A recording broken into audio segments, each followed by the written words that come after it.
Live from Capitol Hill, just yards from where the trial of President Donald J. Trump continues. It's Friday, 31 January, year of our Lord 2020, episode 146. Raheem, Jason, Steve, joined by Bill McGinley, former cabinet secretary on the John Fredericks Salem Radio Network, America's Voice, the great streaming service of the Trump movement, and Newsmax TV and 70 million homes.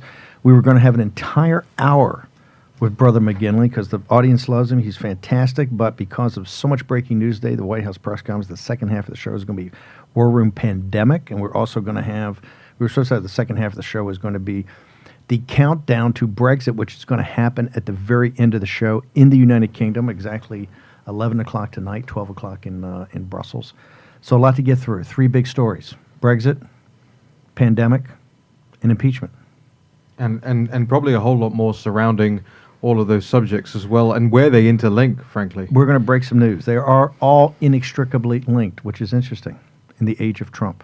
Okay, let's turn to Jason. You want to run through this? Because today, when we left the show at 10 o'clock this morning, I thought it was going to be a hectic day. We'd be here to 4 o'clock in the morning with maybe even a wrap-up show tomorrow morning, right, to launch into something else.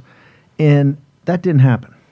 No, not at all. We saw last night, we had the Lamar Alexander mic drop. Susan Collins said she'd be 4 witnesses. Mitt Romney says he's going to be 4 witnesses.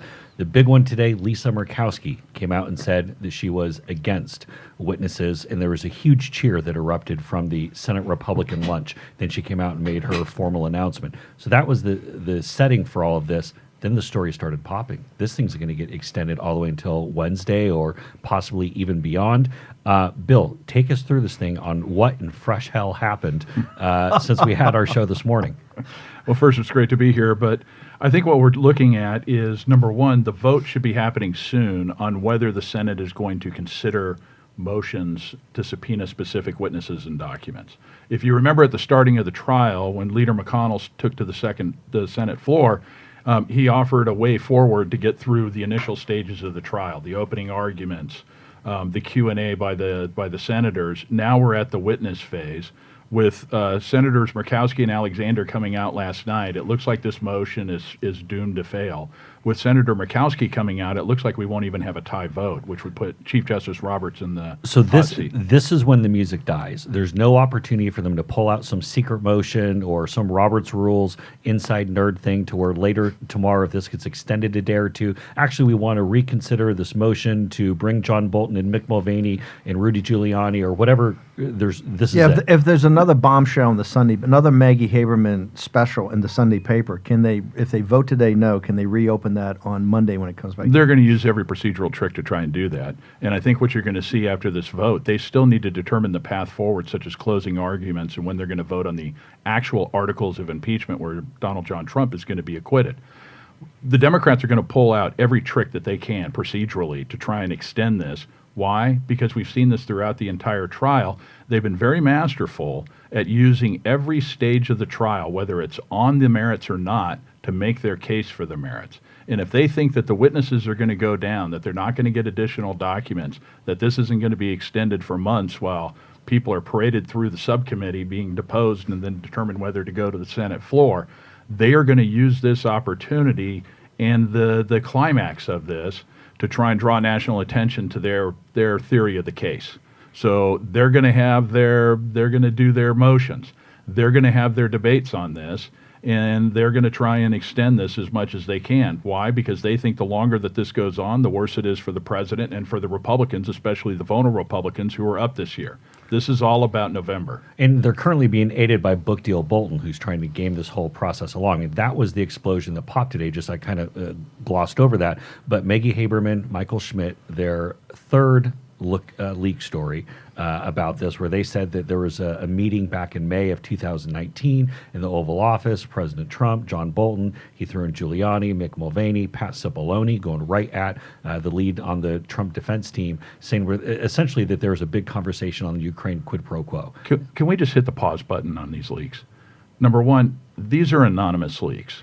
We have no idea who the source is, right? Number two, we have no idea whether this manuscript is even authenticated or not by John Bolton. Number three, the president came out and denied that specific allegation today. This goes back to the hearsay, the supposition, the innuendo, that has been used to build this case against the president. So I think that while the New York Times, is a storied paper, it's not admissible evidence. It's not something that gets to the floor of the Senate in a real trial.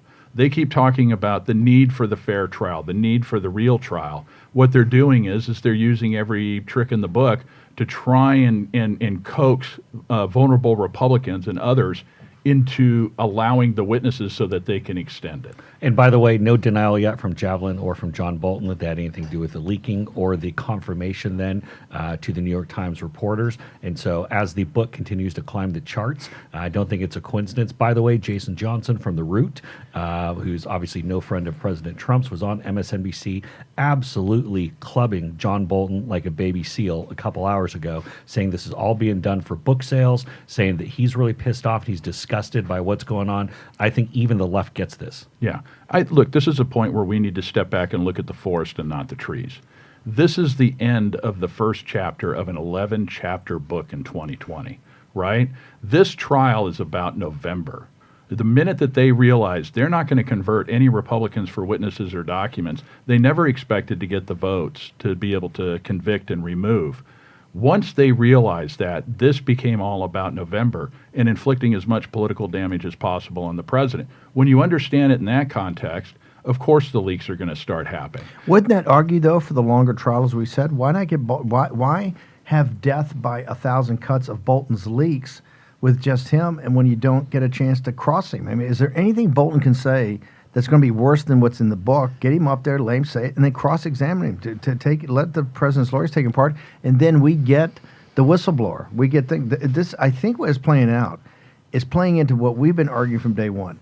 They're going to bleed you out with leaks, innuendo. It wasn't a real trial. You see the memes they're driving right now, right? It's not a real trial. You didn't have evidence. He's not really acquitted, or he's acquitted but not exonerated, on and on and on up to November, because they're using this is their preamble. This is their predicate for their campaign, since they don't have particularly strong candidates and they don't have particularly strong policies. It's the launching pad for them to fire the political missiles at the president and also the Republicans and members of the House. If we're going to move this now, wouldn't you say, hey, let's just get into it? Or is there some what is it about?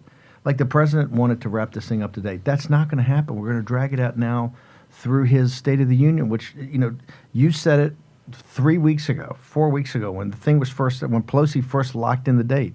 You said they're going to slow walk this thing, and so that the New York Times already sent to the printers the headlines. Under cloud of suspicion, Trump addresses the nation, right? This is, and it's played out perfect. To wit, now we're going to bump it to Wednesday morning. Yeah, and Steve, when you're on Maria Bartiromo on Sunday, you're going to look like a genius saying that this thing that Jason predicted several weeks ago is coming true. Yeah. But Jason who? yeah. But there's also one other thing to it. And look, we got to keep it real on the show. So I don't want to go and bury this point. Some of these comments coming from Republican senators are not good. Not good at all. Marco Rubio says in his statement, just because actions meet a standard of impeachment does not mean it is in the best interest of the country to remove a president from office. Yeah. Unpack that for a minute. Because that's not good. That falls into the not good category. No, and senators, like everybody else, are rational actors. It's a lot about self-preservation. They look at their legacy. They're going to look at their constituents back home. Maybe 2024. Maybe 2024, right? And so they want to be able to do both sides, stay good with the Trump base, but also try and open the door for them to try and separate themselves.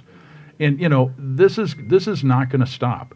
You ask the question, should we open up the trial, call all the witnesses, do the whistleblower, do Hunter Biden, Joe Biden, Adam Schiff, everybody else, and then they get theirs. I got news for you. Even if we opened up the trial, they're still going to attack us. They're still going to leak afterwards. Because if at the end of that witness deposition, they don't get the information that they can use to bludgeon people politically, they're going to continue to go out and dig up additional issues for them to hit people over the head. Was that a phony offer last night of Schiff just to say, I promise you, let's just do it for a week? Yeah. Let's make a point about Adam Schiff. He's done a good job in terms of politically looking good on TV, playing to the television audience, realizing the audience. Pericles of Los Angeles. Yes. But here's the issue. I think they had a chance at witnesses.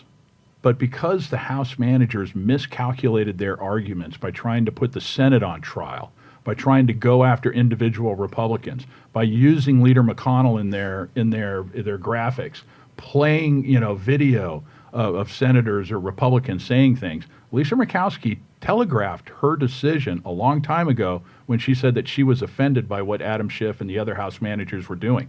So when they go out there and criticize the Senate for not having a fair trial, they only have themselves to blame for the arguments that they used against the president, and in particular, the Senate Republicans they needed to cross over. And I do think it's worth noting that as much as Lisa Murkowski has caused some consternation among Republicans in the past, she's with us on this tough vote here, as is Lamar Alexander, Susan Collins, Mitt Romney. I don't see how at this point how you could go and take a walk on this vote. I mean, this is at its core. Are you with the Republican team? Are you with the Democrat team? I think that puts Romney really in a box. So, Bill, so we have this vote coming up very shortly here with regard to on the witnesses. This will hopefully be done as long as we stick together. Take us through what happens in the rest of this evening. We're off Saturday and Sunday, Sunday being the Super Bowl. Monday, by the way. How did we get off Saturday? Because, they're going to, it's not finalized yet, but they're just assuming that they're going to break to let these Because guys. I thought by agreement it was 6 days a week for at least 6 hours a day. How all of a sudden they're changing the rules? Because once, as Bill correctly pointed out, once we have this vote on the witnesses, we're in the wild, wild west. Right. Nothing is locked in. So, Bill, take us how you think the next few days go, because, again, Monday is supposed to be, or Monday is the Iowa caucuses, and then Tuesday is State of the Union, where the Capitol is basically shut down midday. Take us through the next few days and how this plays out, and when do we actually end this thing? So there's a lot of open questions because we do have a blank page after we get through the witnesses.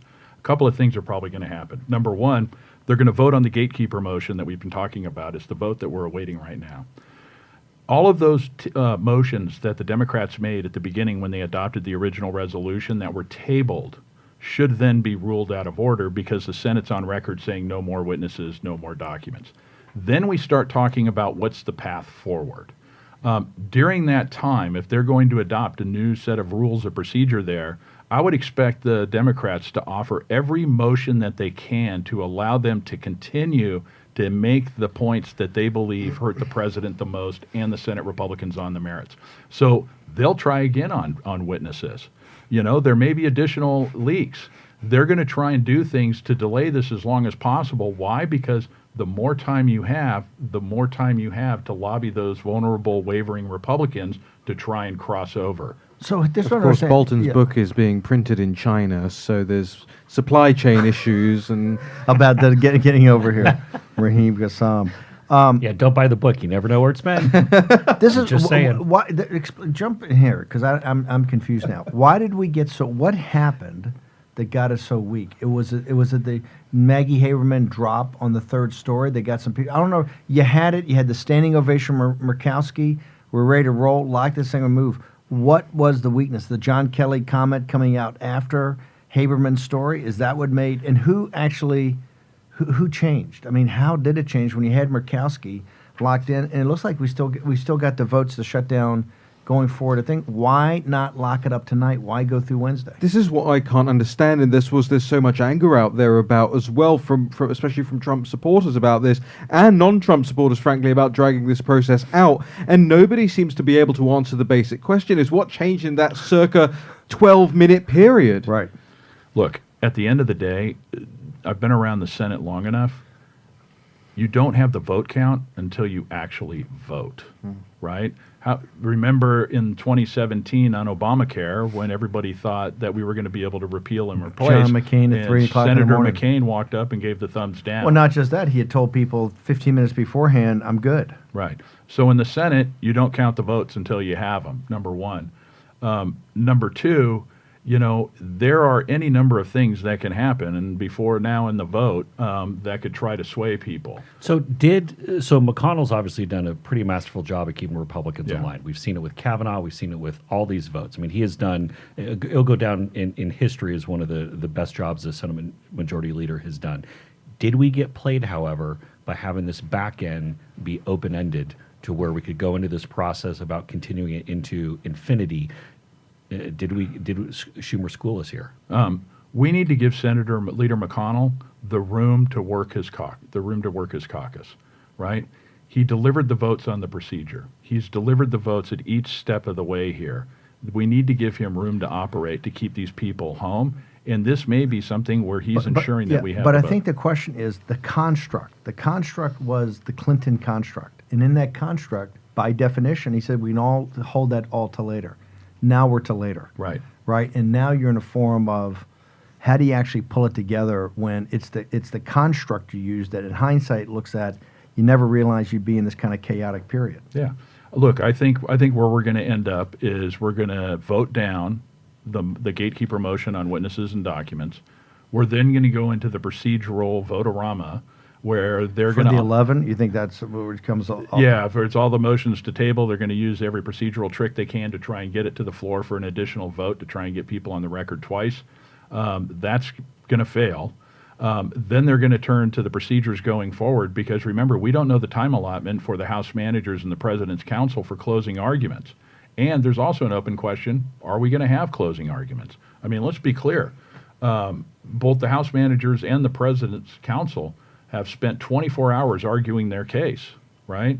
The senators have been complaining. I've heard all this before. In the question period, particularly. Right. And the only new information that was coming out was from the president's side. Why? Because he was denied fundamental fairness and due process in the House.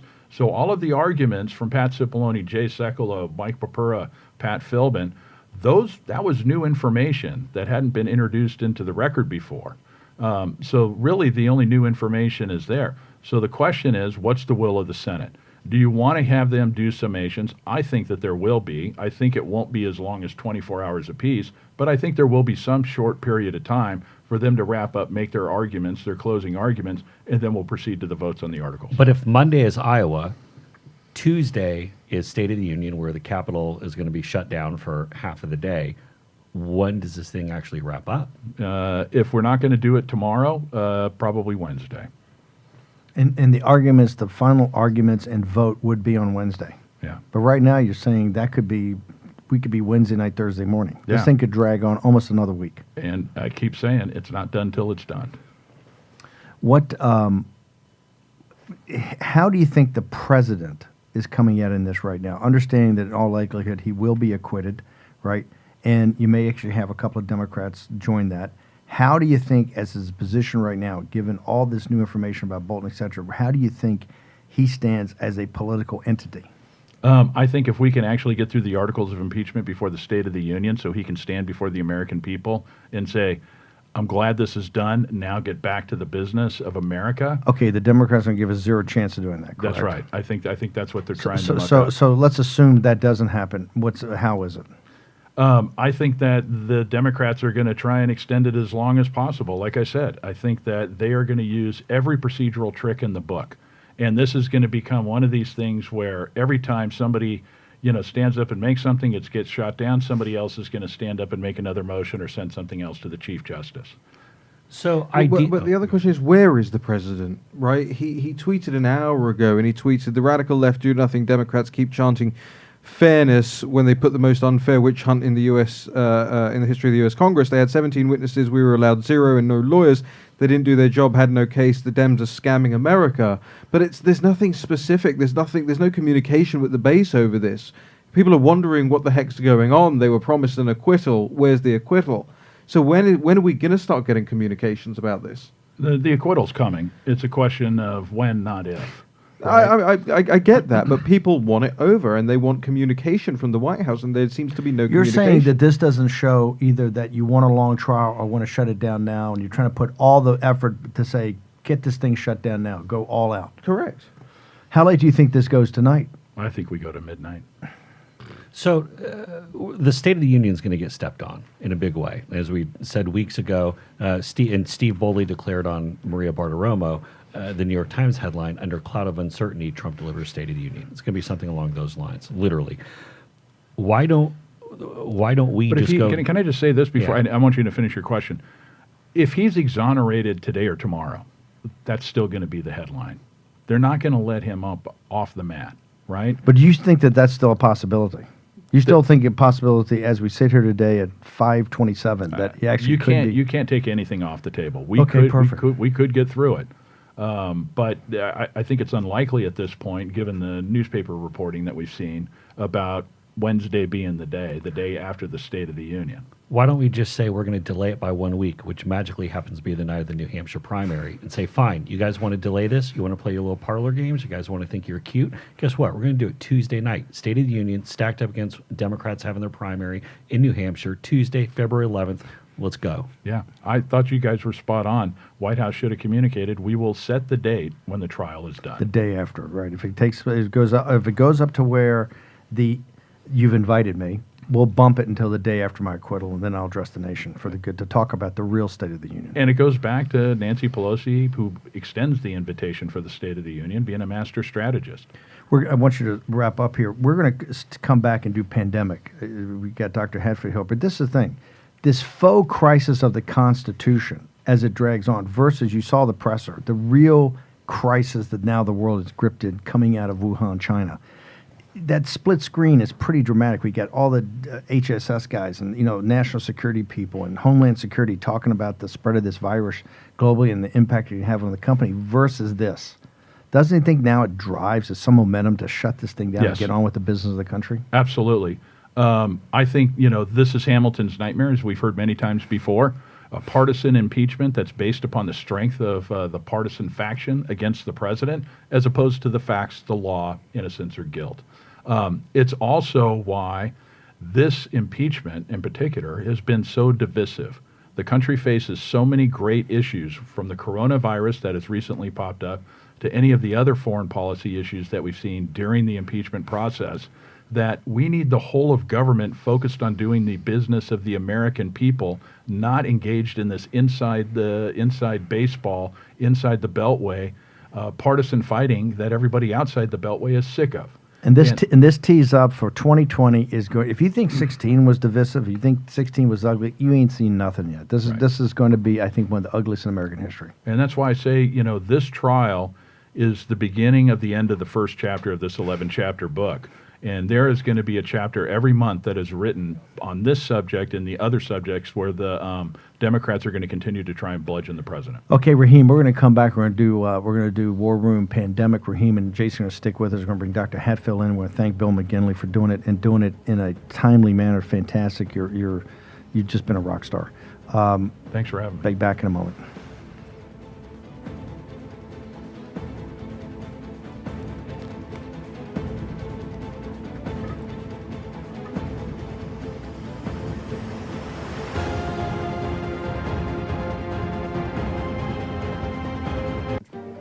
Well, the virus has now killed more than 100 people in China, and new cases have been confirmed around the world. So you don't want to frighten the American public.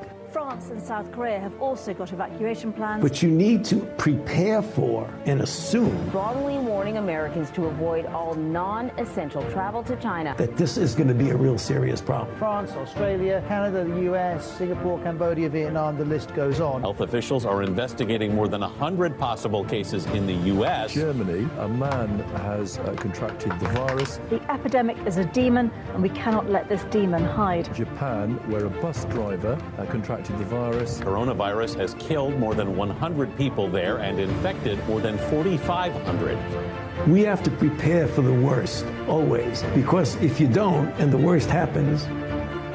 War Room Pandemic. Here's your host, Stephen K. Bannon. It is Friday, the 31st of January, year of our Lord 2020, episode 7, War Room Pandemic. We have a truncated show today. Raheem Kassam, Jason Miller. We're now joined by Dr. Stephen Hatfield, formerly the biodefense researcher at the U.S. Army's Medical Research Institute of Infectious Diseases, and that is the pros from Dover, the top best in the world. We're going to get to Dr. Hatfield in a second. We've got breaking news, though, since we just had Bill McGinley in the hot seat. What's in the Senate floor? We're actually voting now. Is Bill McGinley projected? Voting is underway on the Senate floor right now. Currently voting to compel witnesses and documents in this Senate trial. 25 so far voted yes, 30 voted no. The vote is obviously ticking up by the second, so we'll keep you updated with that. What we do know at the moment, I believe, is that Collins voted yes on that. So we are already down 1 on our side. We're going to keep that updated as soon as we get more information. I'll bring you it. Good job, Book Deal Bolton and Maggie Haberman of the opposition party New York Times. Yeah, good take team there. And the vote that's going on right now, they're going through the roll call and they're voting alphabetically. And so that's the... Jump in. Mikowski was a no just now. Okay, big. Okay, so we did hold. There's also some breaking news since we just left the show. And the reason, by the way, we're doing pandemic is that there was another press conference. This is a day of intense news. Another press conference it was the first press conference presser at the White House about the pandemic. I want to go back to the breaking news about what's the bid and the ask. We left here 5 minutes ago. We're going to be here till Wednesday, but the Republicans have another offer. Yeah, and so what we just heard from John Barrasso. Mitt Romney is a yes. Mitt Romney is a yes. Wow. Thanks, Willard. Really appreciate that. That endorsement by President Trump went well, played well. Right. And sorry to step on you there. No. Please, it actually adds to my frustration with Willard. So one of the ideas that Republicans have put out there is go ahead and do this through the weekend, finish up Monday morning. That way Democratic senators can get out and get to Iowa, do what they need to do. And the New York Times headline that, under cloud of uncertainty, Trump addresses the nation doesn't happen. It's to clear the decks for the State of the Union so the president can then talk about something important like the Wuhan pandemic. Right, and very shockingly to everyone, Senator Durbin from Illinois said someone from the Republican side said it would be a good idea for Dem-Pres candidates, but Durbin shook his head, said that's not a factor for Democrats in the trial. They're so triggered by going after President Trump, they don't even care about Iowa. No, if those guys have to, Amy Klobuchar has to stay here. Tough break for a swell girl, right? Okay, let's pivot. By the way, Raheem, jump in as we go. Yep. We had a press conference, and in that press conference, and Dr. Heffer, maybe you can summarize it to you guys, there's been a sea change, right? Now, these are all prudent measures. On this morning's show, we had the complex systems guide, and you said from day one, you'd rather a little bit, even if it was overreact, get in front of this, right, so that you didn't have to take draconian actions later. And today, I think the first thing that was mainly led by commercial, but I think what was impressive in what the press and the media was very respectful. You had a pretty impressive team with real depth of field up there. Yeah, and the news of this coming about, now we had heard some teasers that President Trump might have some it's sort 51 no's. Sorry, Jason, again. It's 51 no's on witnesses and documents, so that motion fails. Wow. 51. Tight. Yep, and it's 51-49. It's closed, so that's as close as it gets. Tight. Roberts is not put on the hot seat. No, although they did say that because of the way the structure is, that actually would have to be 51 yes, the 50-50 does not advance it. Okay. So it wouldn't be down to where's Roberts going to go. The structure is, but again, as we've seen with the U.S. Senate and the way that Chuck Schumer plays games, I don't trust anything until we have the 51 on our side. Now we're kind of in the unknowns that we kind of go, and now we're going to go all night and talk about these tabled motions and then see where we go from there. Okay. We'll be here. What about on the presser? Yes. What did you like about this? They stood up, and we're going to get Hatfield in a second, the doctor, to tell us about some of the personages up there. But it was a pretty impressive team. Thought it was a pretty impressive team, and I thought it was very. First of all, here's what it showed. What the concern is, and I'll just cut right to the chase. The concern in the mainstream media is that President Trump and the administration are not ready for this. They essentially have a bunch of Keystone cops running around, no idea what they're doing, how to handle this. I thought Secretary Azar, Ken Cuccinelli from DHS, and a number of other folks, which, Doctor, I'm going to kick it over to you in a minute to go through some of the individuals. I thought they all showed a pretty solid grasp of the facts. They seemed to be very confident. The reporter questions were really good, and I thought that the answers from the administration were good as well. The final question went to the point about what kind of involvement in, to what extent is the Chinese government dialing you in, and that was when Azar kind of made a move for the exits. I would have liked to have heard more on that for giving that sense of confidence to the American public, but I want to read 4 sentences real quick. Good. This is from the New York Times, given the overview. People might wondering, what does this mean? But this is good. This is strong, strong, decisive leadership from President Trump. President Trump has temporarily suspended entry into the United States for any foreign nationals who have traveled to China, the admin announced on Friday. The action will restrict all foreign nationals who've been to China, other than immediate family of American citizens and permanent residents, from entering the U.S. Beginning on February 2nd, that's Sunday, Any United States citizen returning home who has been in the Hubei province of China within the past 14 days will be quarantined for up to 14 days, administration officials said. Those who've been to other parts of China within the past 14 days will be subject to proactive entry screening and up to 14 days of monitoring. Finally, the U.S. will also funnel all flights from China to just a few airports, including Kennedy, O'Hare, and San Fran. And Seattle, I believe, was on that list also. So that's kind of the state of play, Doctor. Well, I'd like to know what's being done at our other ports. They were mentioned, and I assume there'll be screening procedures at these. But how big a deal is this to go from what we had talked about? You know, you said, hey, you got 100 machine guns. Give us your comfort level of the actions that were done, short of banning all flights coming in from China. Reasonable compromise, actually. We have American, Delta, and United who've all said no more flights. Right. And so beyond that, I mean, really, who else? You Because have the Chinese flag carriers, right? A couple of flag carriers. Air China, and I think a couple other people. But that's effectively, I mean, a lot of that's going to be shut down now. 80%, 85%. I'd be very surprised. Talk to us about the team that was up there. You know a lot of these individuals for years. I know some of them. What's your sense of the team? I'm quite pleased, with a couple exceptions. Okay, but you're saying there's pretty strong, at least for the first time up there, pretty strong showing? Dr. Cadlick has been around for a long time. He's been in multiple biological security positions. He's a very, very highly intelligent man, and he cares for this country. I want to go to jump in here.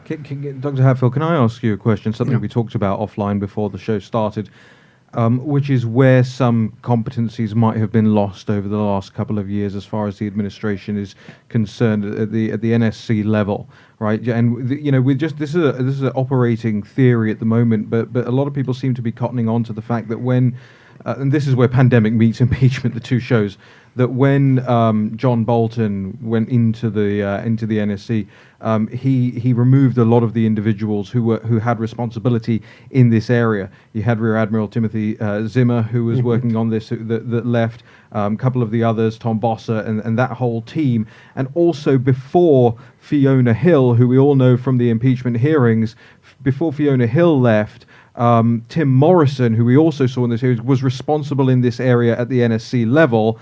He then took the Europe beat from Fiona Hill, which left a competency there, which was then filled by another gentleman who I believe is still there, but doesn't necessarily have the same background. And reports that we went through here in the War Room just before this show started, they show that the level of seriousness at which this was taken was significantly undermined under the Bolton era. Yeah, I'm sorry, I have to agree with that. When the president came in, there was a recognition of this. Remember the vaccine, the 5-year plan? That was a major thing. No other president's the done executive that. order. Absolutely Trump, big major. time. And I had great hopes. And then I had learned that the NSC rep for WMD and biological security had been moved. This couldn't have happened at a worse time. Really. I'll editorialize for you so you don't have to. We're going to need some additional reporting on this. Well, we're digging way into this, but the fact of the matter is, frankly, as far as I see it, and you know, Steve, I don't do things in a I don't go off half-cocked on this sort of thing, right? Don't shake your head at me. No. You used to, but you've been trained. You've been trained up. It's true. Okay. I got enough of the earfuls, put it that way. This to me looks like, look, if it's true that John Bolton was busy working on this book during his time in the White House, you're relentless, and not having proper people in these positions, I got it. Not doing his job properly, then he is responsible for this dereliction of duty in this area. Okay, let's. I like it, but let's drill down on it, and we'll report tomorrow morning. I'm all over. No, you're all over. This is big because there's definitely, this is all about people. It's all about guys in the right billets. You got to make sure the men and women that have to be there are there. I want to go back to you, Jason, with Dr. Hatfield on Haley Jackson's question, because I thought that was, I think she's a very good reporter. She asked a great question in there. If, everything was up, they said, hey, this is just a normal, prudent measure. We're going to the next step. And she said, hey, if we're going to the next step, you're actually talking about quarantine now. You're talking about stopping, foreign nationals from coming in, and you're quarantining American nationals for certain days. That doesn't feel incremental. And why should people not be freaked out about that? Well, and the other question went to her doctor, is Dr. Fauci, I believe is Fauci. and he was asked the question, I forget who asked it, basically, how do we know that these tests work? Actually, I think it may have been Jim Acosta. That was the worst answer of the And thing. he went completely into the mumble tank and basically said, They don't. "Well, we don't know." And No, he said they don't work. They're crummy. Yeah, and it's, I mean, one of the most shocking. I got to be honest with you. I'm surprised that's not the headline for every story. U.S. government admits that we don't know if the test works. I'm telling you, the audience of one, I'm sure was not, because he's very perceptive of how he sees things, right? Yeah.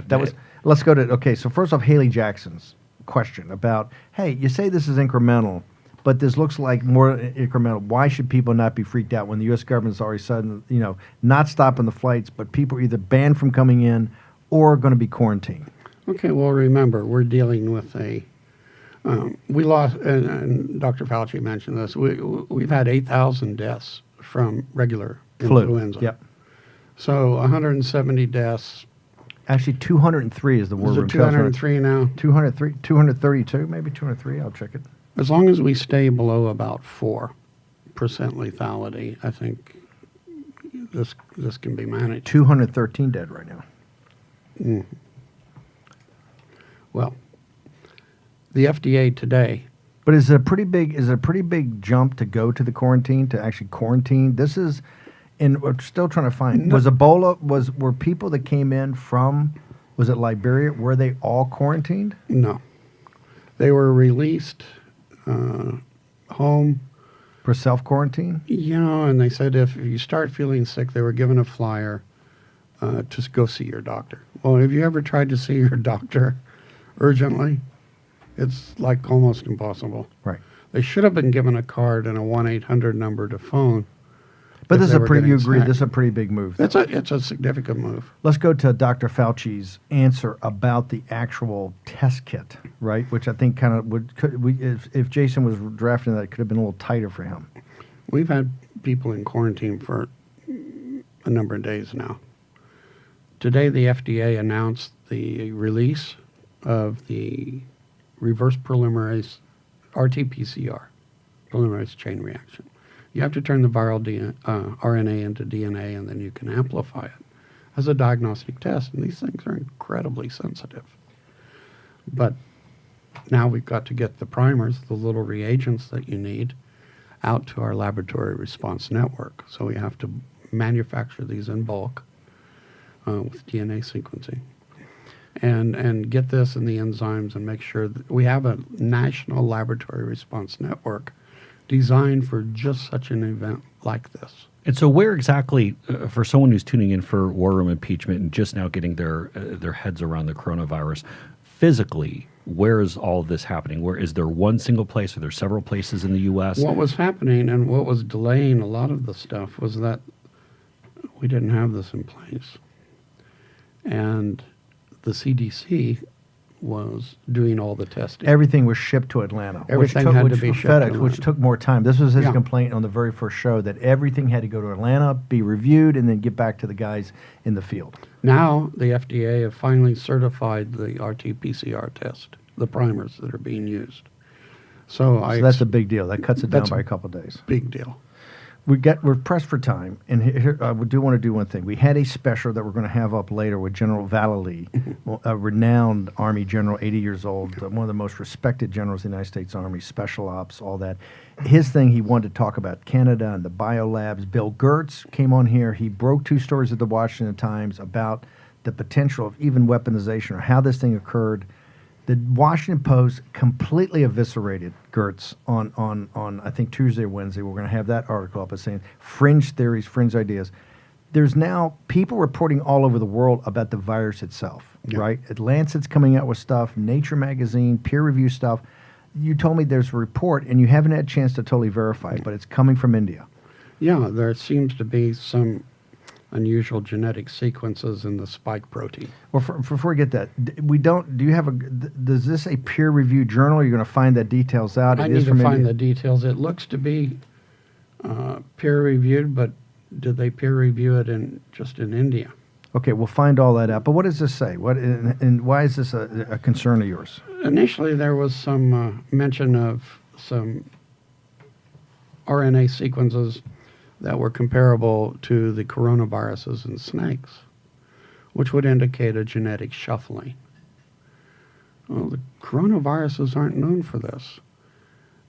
The influenza viruses shuffle all the time, like 3 different players sitting around playing cards, and you end up with a different hand. This is how we get these big genetic jumps in the influenza virus every 100 years or so. And it's a hybrid virus that's created by 3 different influenza viruses trading their blueprints. This isn't really a factor that I know of for the coronaviruses. What, in layman's terms, what does that mean? I want to know how those sequences got there. So it's either a mechanism that I'm not a coronavirus specialist, but it's either a genetic mechanism we're not aware of in this family, or I can't explain it naturally. Okay, so here's my point. People like you at the highest levels of this, because you just came down the other day, you did the interview the other day from Cambridge, from one of the level 4 labs. I take it, this is kind of all hands on deck now. This India peer-reviewed journal will have people like yourself very focused on exactly what this is, because you can't really get to a vaccine, you really can't get to an ultimate cure until you crack the code of that, correct? Well, I can assure you now that the CDC is doing what's called rapid flow-through screening, testing hundreds of drugs because we have cell cultures now. You have to have a cell culture, infect it with the virus, and the cell cultures will produce more virus, and you can measure this rate. And you can see if the drug slows it down or stops viral replication. So that's going on now. That is a good thing. But we're missing the whole point of this. A pandemic, and this is a pandemic now. How a nation does against it depends on how prepared their local authorities are in the cities and the towns. Because all they see in a pandemic is their own local epidemic. And if a local authority can handle their own epidemic, the surge in requirements for hospital beds and extra medical personnel and this type of thing, then the nation can handle the pandemic. So it's from grassroots up, you're Yes, saying? sir. And this that's is where a localized, it's a global phenomenon, but it gets down to the yes, locality. down to the local community even. This is why the Wuhan officials, however people knew, the Wuhan officials tendered their resignation the other day, Yes. saying, we failed. Yes. And we're not in good shape at the local community, local authority level. It's pretty bad, actually. We will delve into that. We're going to have a special tomorrow. We're going to beg you to stay overnight and stay with us. We're going to get more into that after we're going to have a 2-hour War Room pandemic tomorrow to get in all this. The one thing, I don't want to politicize it. I know we're about to come up in the magic hour for UKIP. But one thing I want to say, and I don't want to politicize this, I think it was the Deputy Secretary of State was saying how, or no, Felucci or one of the Kevin Rudd on CNBC came on afterwards, the former Prime Minister, I think, of Australia. And the first thing he did, he went out of his way to say how amazing the Chinese authorities were, how that they had, from SARS, where they took 4 months, they did do this thing. And my point was, hey, they knew this 2 months ago. So you see Rudd and the apologists always out there. We'll get tomorrow. Raheem, big moment coming up for you. There are less than 3 minutes to go now for the Brexit deadline in the United Kingdom. Squares are filled around the country. Flags are flying. Big screens everywhere showing scenes of jubilation across the nation for a nearly 4-year-long wait that Brits have had to endure to finally remove themselves from what was supposed to be a trading bloc turned into a political union and is now attempting to build its own army. Brexit is just minutes away. This marks the point of no return. There will be no re-entry to the European Union, and in 2 minutes' time almost, Britain will be out. Great work there, Raheem. After all those years, you and Nigel Farage and the team, this is the thing for people here. Don't think the odds can be very long, but you can do it. And now we're going to play your favorite song. The song we played the day we won the vote in 26 June 2016. 23rd of June 2016. Till tomorrow morning, 9 a.m. with war room impeachment.